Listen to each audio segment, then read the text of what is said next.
MH मराठीमध्ये आपलं सर्वांचं स्वागत करतो। राज्यात अनेक ठिकाणी पेसा जी काही पदभरती आहे ती चालू करावी यासाठी मोठे आंदोलन ठिय्या आंदोलन अनेक ठिकाणी सुरू आहे।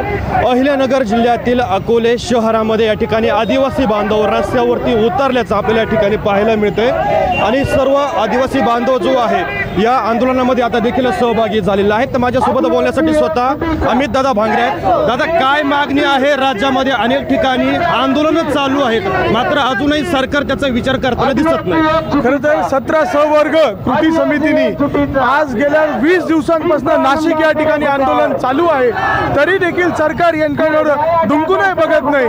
आमची मागणी आहे का पेसा कायद्याची अंमलबजावणी झाली पाहिजे। आज आपण बघतोय 13 जिल्ह्यांमध्ये आज आमच्या लोकांच्या नोकऱ्या तिथे मिळाल्या नाहीयेत। या पदभरती लवकरात लवकर झाली पाहिजे म्हणून आमचे लोक रस्त्यावर उतरलेत।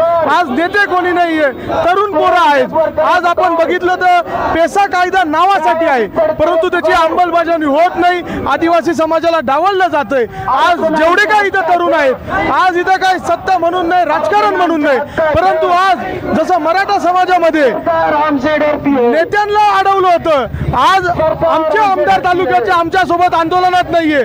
जर तुम्ही समाजासाठी जर पाऊल उचलणार नसतील तर हा समाज तुमच्या सोबत राहणार नाही। हाही देखील आदेश आम्हाला संदेश या सत्ताधाऱ्यांना द्यायचा आहे। आज 25 आमदार आमच्या समाजाचे, 4 खासदार आहेत। आज आमची अपेक्षा होती की सरकार दरबारी त्यांनी हे प्रश्न मांडले पाहिजे। आज आदिवासींना हिणवलं जातंय, तरी जर सत्ताधारी लोकांना लक्ष देत नसेल तर हे आंदोलन तीव्र होईल।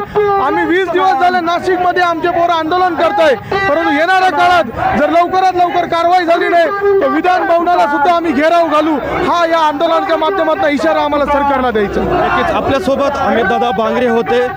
लवकरात लवकर आम्हाला न्याय मिळावा, अन्यथा याच्या पुढचं तीव्र आंदोलन केलं जाईल असा इशारा सर्व आदिवासी बांधवांच्या वतीने या आंदोलनातून देण्यात आला आहे। प्रतिनिधी प्रदीप कदमसह मी गणेश आवारे, एमएच मराठी, अकोले, अहिल्यानगर। युती सरकार मुर्दाबाद, आमच्या मागण्या पूर्ण करा। आदिवासी एकजुटीचा विजय असो। पेसा भरती